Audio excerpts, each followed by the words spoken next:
స్వాగతం. ఈరోజు మనతో పాటు ఉన్నారు తలారి నవీన్. కాంగ్రెస్ పార్టీ యువ నాయకులు అనేక కార్యక్రమాలు చేస్తూ ఈరోజు ఈ కాంగ్రెస్ పార్టీ గెలుపులో తను కూడా ఒక ప్రధాన పాత్ర పోషించగలిగాడు. అయితే ఈరోజు నేటి ఛాయ్ పే చర్చ మన తలారి నవీన్ గారితో కొనసాగిస్తున్నాం. ముందుగా తలారి నవీన్ ఎవరు? తలారి నవీన్ అంటే కాంగ్రెస్ అంటే ఒక యూత్ ప్రెసిడెంట్గా సార్ నాపై నమ్మకం ఉంచి నేను ఎప్పుడైతే జెండా పట్టుకొని ఉన్నానో ఈయన పని చేయగలుగుతాడు అన్న నమ్మకము అతనికి కలిగి నాకు ఇచ్చిన బాధ్యత అయినే కాదు, మా పెద్దలు నాకు వెనుక ఉండి ప్రోత్సహించి ఈరోజు ముఖ్యంగా నాయకులు పెద్ద నాయకులు ఉన్నారు, వాళ్ళంతా నాకు ప్రోత్సహించి ఇప్పటి వరకు నాకు వెన్నట్టు ఉన్నారు. కాబట్టి ముఖ్యంగా మా సార్కి నేను ధన్యవాదాలు తెలుపుతున్నా. మీరు ఈ కాంగ్రెస్ పార్టీలో దాదాపు అంటే ఎన్ని సంవత్సరాల నుంచి కొనసాగుతున్నారు? అంటే అంతకుముందు ఏ పార్టీలో ఉన్నారు, మరి ఈ పార్టీలో జాయిన్ అవ్వడానికి కారణం ఏంటి? నేను ముఖ్యంగా ఒక 9 సంవత్సరాల నుంచి కాంగ్రెస్ పార్టీలో ఉండే. ముందుకి కాంగ్రెస్ పార్టీలో ఉండే ఆ మధ్యలో తెలంగాణ ఉద్యమంలో ఏంటంటే కొద్దిగా గాలి తెలంగాణ వైపు ఉన్నది కాబట్టి తెలంగాణకు మద్దతు ఇచ్చినాం, పోరాడినాం, కొందరు టీఆర్ఎస్ నాయకులతో పోరాడినాం. కానీ ఎప్పుడైతే గెలిచిండ్రో వాళ్ళ బిహేవియర్ నచ్చక మనకు చేస్తానని పనులు చేయలేక ఏదో అవసరాన్ని బట్టి వాడుకొని వదిలేసే కొందరు నాయకుల వల్ల ఇబ్బంది పడి ఎంతకైనా అంటే తెలంగాణ ఉద్యమంలో మీరు చురుగ్గా పనిచేసినాము. కేసులు ఏమన్నా? కేసులు అలాంటివి కాలే. మనము అప్పుడు తెలంగాణ అంటే మనది, తెలంగాణ రావాలి. అప్పుడు కాంగ్రెస్లో ఉండే తెలంగాణకు మద్దతు ఇచ్చినాం. ఎందుకంటే నీళ్లు, నిధులు, నియామకాలు అని ఒక విద్యార్థులకు కానీ ప్రజలకు కానీ ఆశ పెట్టిరు. ఆ ఆశాభావంలో నేను ఒక్కడు కాబట్టి నేను తెలంగాణకు మద్దతు ఇచ్చిన. అప్పుడు తెలంగాణ ఉద్యమం నడిచేటప్పుడు మన దగ్గర అప్పుడు మాజీ మంత్రి సుదర్శన్ రెడ్డి గారే ఇక్కడ స్థానికంగా ఎమ్మెల్యే, మంత్రి కూడా వాళ్ళు చేశారు కదా. మరి మీకు కాంగ్రెస్ పార్టీలో ఉన్నప్పుడు మరి తెలంగాణ ఉద్యమంకి వెళ్ళేటప్పుడు మరి మీకు అక్కడ ఇబ్బందులు ఏం రాలేవా? నేను అప్పుడు కొత్త నాకు రాజకీయాలు కొత్త. నిజం చెప్పాలంటే నేను మా కుటుంబము చిన్నప్పటి నుంచి కాంగ్రెస్ అంటేనే మాకు చెప్పారు, చెవులలోకి కాంగ్రెస్ అనే వినబడుతుంది. ఏదో ఆ కేసీఆర్ డ్రామాల వల్ల మనకు తెలంగాణ వస్తే నిధులు, నియామకాలు, ఇంటికి ఒక ఉద్యోగం అది ఇట్లా అన్న ఒక ఆశతోటి ఒక్క తప్పు చేయడం జరిగింది. అది నేను ఆ టీఆర్ఎస్కి మద్దతు ఇచ్చిన. అప్పట్లో 2014లో మీరు కంప్లీట్ గా టీఆర్ఎస్ కి మద్దతు ఇచ్చింది. అంటే మద్దతేనా లేకపోతే చేరిక కాదు, చేరిక అనేది ఇప్పటి వరకు లేదు. అది కళలవి కూడా కుదరదు. మరి అప్పుడు ఎట్లా ఉంది మీ అంటే ఇటు టీఆర్ఎస్ పార్టీకి సంబంధించి కానీ అప్పుడు మీరు ఆ తెలంగాణ ఉద్యమంలో పనిచేసినప్పుడు అంటే అటు సంప్రదింపులు కానీ అటు మీ మధ్యలో సఖ్యత ఎలా ఉంది ఇటు బీఆర్ఎస్ కానీ ఇటు నవీన్? నేను అప్పుడు కొత్త, రాజకీయాల రావడమే కొత్త. నేను అప్పుడప్పుడే కాంగ్రెస్లో గుండన్న సార్కి అభిమాని. నేను ముఖ్యంగా సుదర్శన్ రెడ్డి సార్కి అభిమాని. ఎందుకు అంటే మా గల్లీ కావచ్చు, మా క్యాస్ట్ పరంగా కావచ్చు, ఎస్సీ మాల క్యాస్ట్ పరంగా కావచ్చు, మాకు గూడ్చోళ్ళు ఆల్మోస్ట్ ఎక్కువ శాతం దళితులంతా కాంగ్రెస్ వైపే కొద్దిగా మొగ్గు చూపిస్తా ఉంటారు.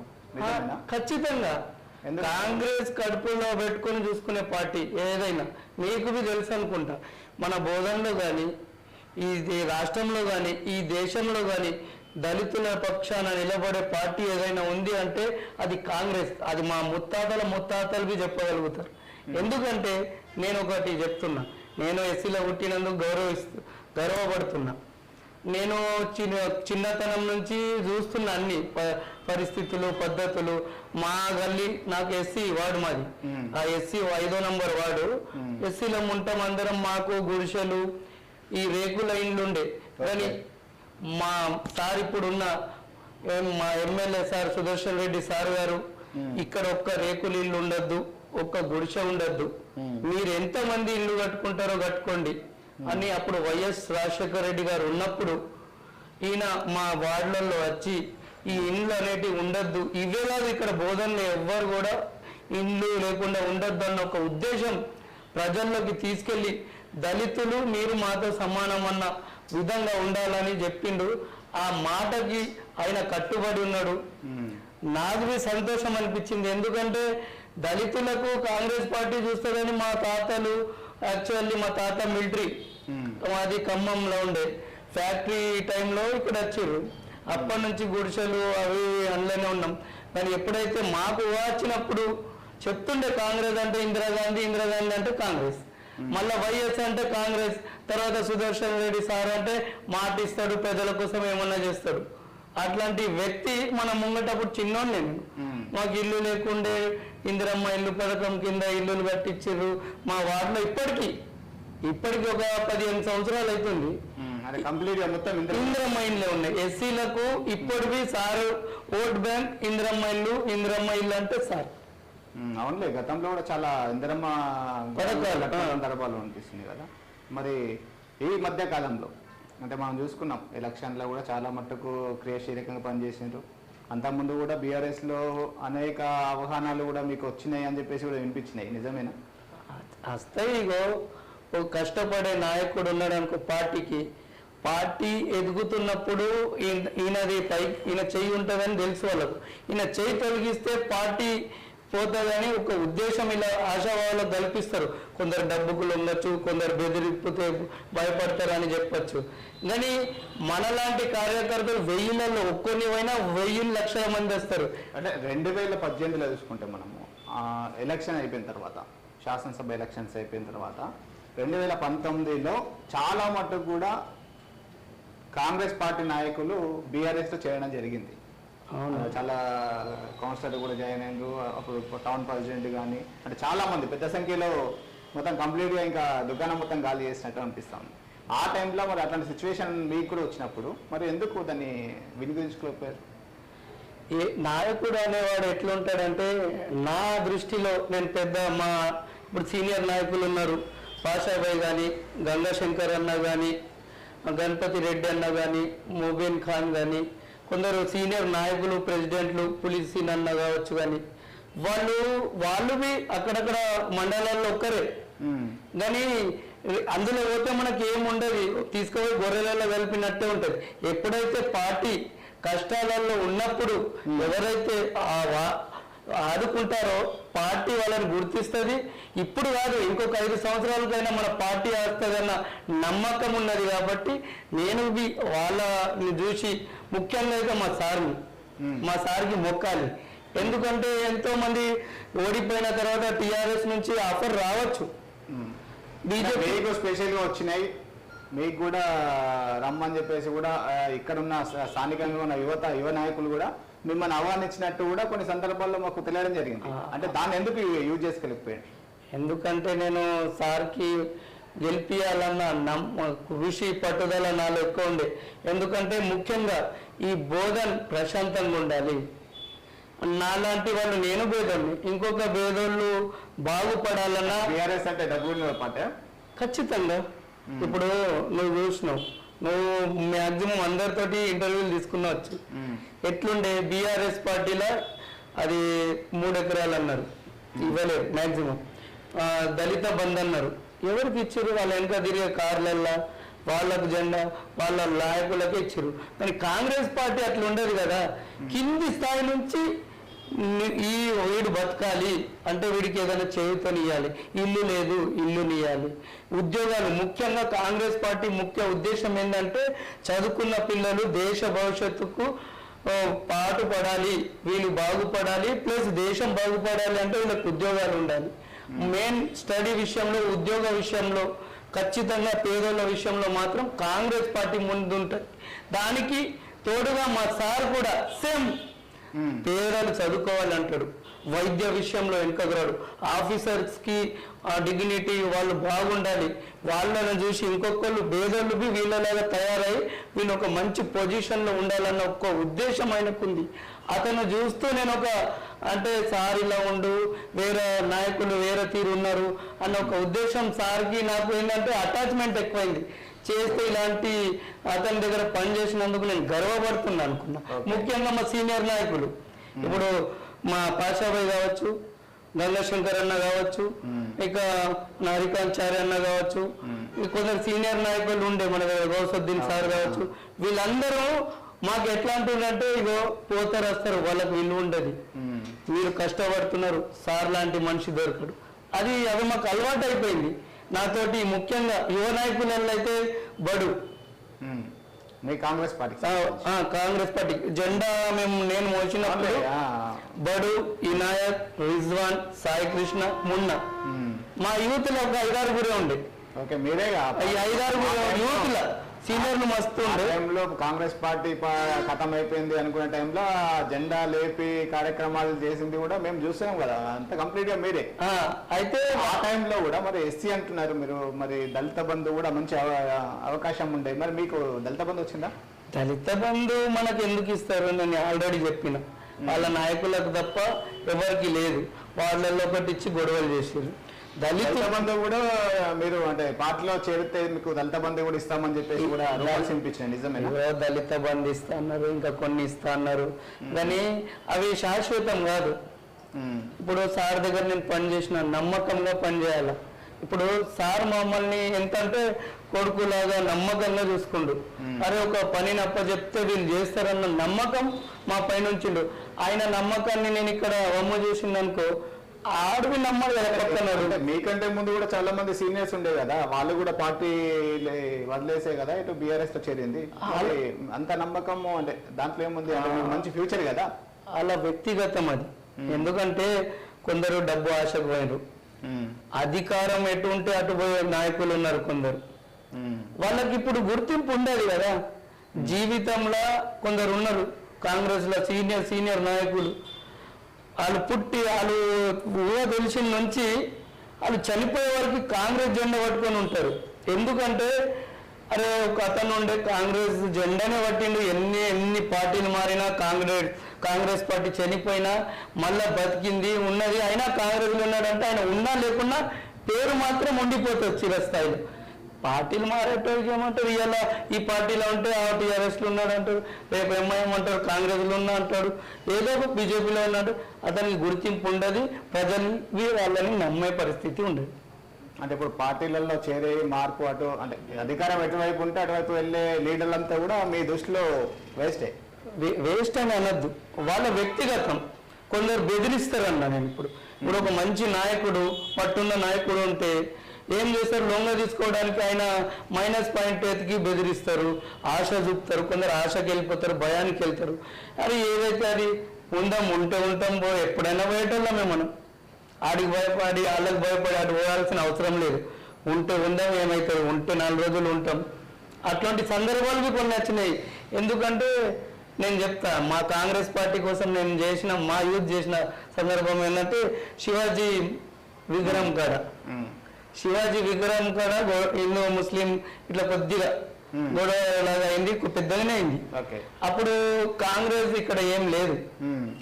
కాంగ్రెస్ అంటే ఏంటో ప్రజలకు తెలియాలి కదా.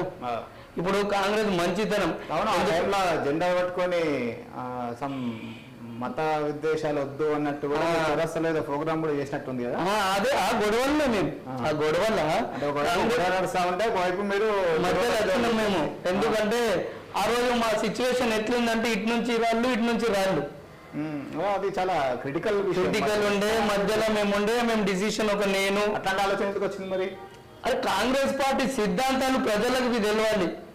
ఉంటే ఉంటాం కానీ ఈ గొడవలు కాకుండా ఆపగలుగుతామన్న ఒక నమ్మకం మాలో కలిగింది. ఎందుకంటే ఇప్పుడు గొడవలు అవుతాయి, అవి ఎవరో కొందరు చేయబట్టి అవుతాయి, మనకు దానికి సంబంధం లేదు. కాంగ్రెస్ పార్టీ సిద్ధాంతము హిందూ ముస్లిం సిక్స్ అవి అందరు కలిసి ఉండాలి. అది మనకు చెప్పాలి కదా. ఇప్పుడు ఇవాళ రేపు చెప్తే వినేటోళ్ళు లేరు. అన్ని గొడవలలో మన ఇండియా జెండా ఫ్లాగ్ చూస్తే అందరు ఆగిపోతారు. మాక్సిమం ఎక్కడైనా జెండా ఫ్లాగ్ పడితే ఆగిపోతారు. రెస్పెక్ట్ అనేది మన దేశ అది జెండానే ఉంది కాబట్టి ఆ జెండాను తీసుకోవడానికి నేను ముందుగా వచ్చిన. అయితే కొందరు భయపడ్డారు. యాక్చువల్లీ మా దాంట్లో ఒక 4-5 ఉండే. అది పోతే నేను పోతా. జెండా మీద కేసులు ఏమన్నా మస్తు అయినాయి కేసులు. చిన్న ఆ సందర్భంలో ఆ శివాజీ విగ్రహం సంబంధించి మనము ఎందుకు మనము ఇద్దరికి శాంతింపజేయడానికైతే జెండా తీసుకొని మధ్యలోకి వెళ్ళినాము. కానీ ఆ టైంలో కొద్దిగా కాంట్రవర్సీ అవుతుందని చెప్పేసి కూడా చాలా మంది మీద కూడా కొంతమంది కేసులు కూడా అయినట్టుంది కదా.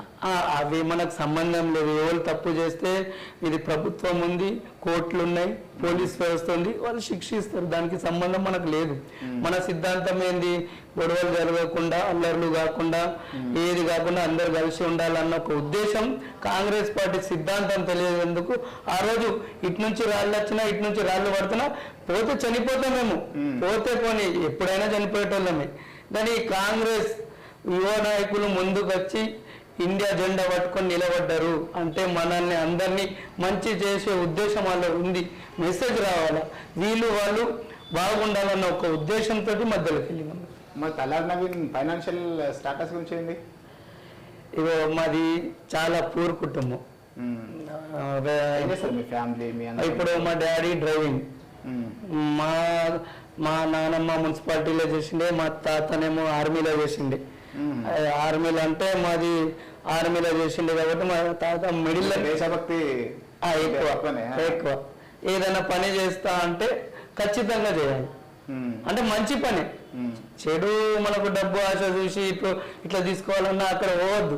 రూపాయి తోటి ఉండాలా, సంతోషంగా ఉండాలి, అది సిద్ధాంతం. నేను పని చేసిన, నేను ఎక్కువ ఇంటర్ చదువుకున్నా, ఇక తర్వాత నాతోటి స్టడీ కాలే. అందుకోసమే ఇక జీప్ నడిపిన, ఆటో నడిపిన. తర్వాత మనం 10th వరకు అనుకుంటా కదా మనమైతే 10th వరకు చదివినాం. అవునవును, రేణుకా పబ్లిక్ స్కూల్ సంథింగ్ ఏదో ఉండే స్కూల్.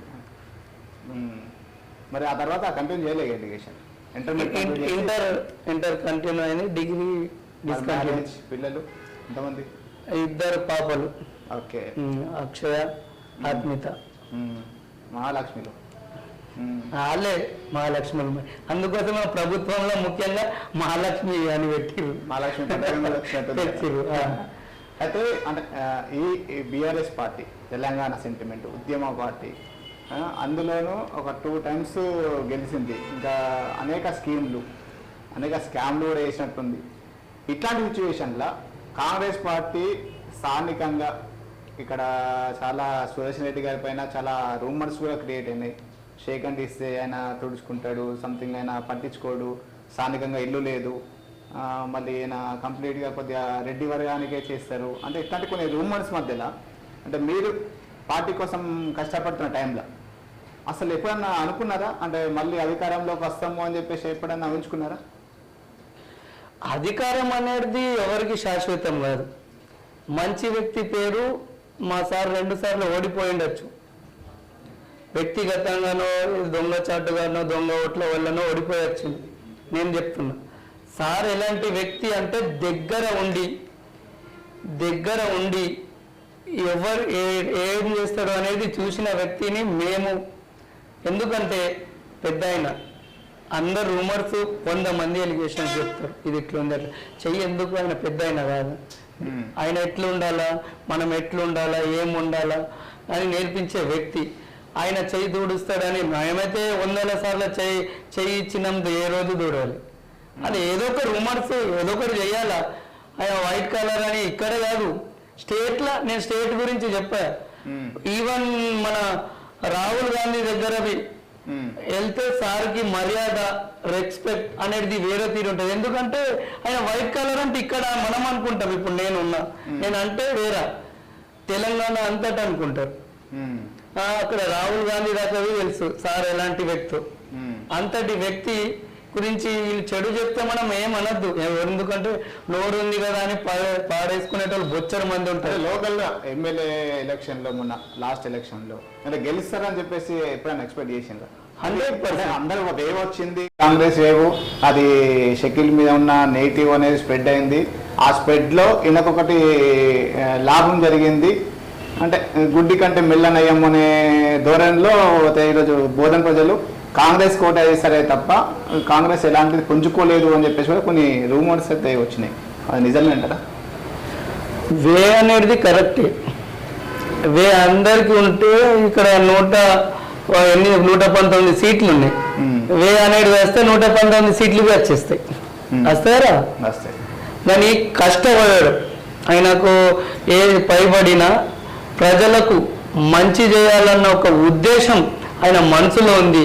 సార్ అసలు చెయ్యానండి అందరూ అన్నారు సార్ అట్లా కాదు. అదే విషయం వస్తుంది నా క్వశ్చన్ కూడా అదే. మరి అంటే అంత ఏజ్ సహకరించట్లేదు, ఎక్కువ తిరగలేడు అని చెప్పేసి అనుకున్న సందర్భంలో మరి ఆయన కాకుండా ఇంకా వేరే వాళ్ళు కాంగ్రెస్ పట్ల లేరా? మీరు అనేది ఎట్లా ఉందంటే సారు ఇప్పుడు మేమున్నాం, నాకు ఇప్పుడు ఒక 36-37 సంవత్సరాలు, నాకంటే రెండింతల యాక్టివ్ ఉంటాడు సార్. రూమర్స్ చెప్పేటోళ్ళు 100 మంది ఉంటారు, నేను దగ్గర ఉంటాను. ఏజ్ కంటే మనం గౌరవం ఇవ్వాలి, అది ఏజ్ పైన ఉంది కాబట్టి. ఏజ్ పెద్దగా అయింది, పెద్ద మనిషి, అన్ని తెలిసిన మనిషి, బాధ్యత గల మనిషి. ఈ రోజు బోధనే కాదు తెలంగాణ మొత్తం అతలకుతలం అవుతుంది, వ్యవస్థ మొత్తం పడిపోతుంది, నాశనం అవుతుంది. ఆయనలో ఒక కసి ఉంది. ఆయన ఏమంటుండే తెలుసా, మేము మా క్యాడర్ అంతా కూర్చున్నప్పుడు ఏదన్నా ఉండని తప్పు చేయకుండా పని చేయాలి, 10 మందికి పనికొచ్చే పనులు చేయాలి.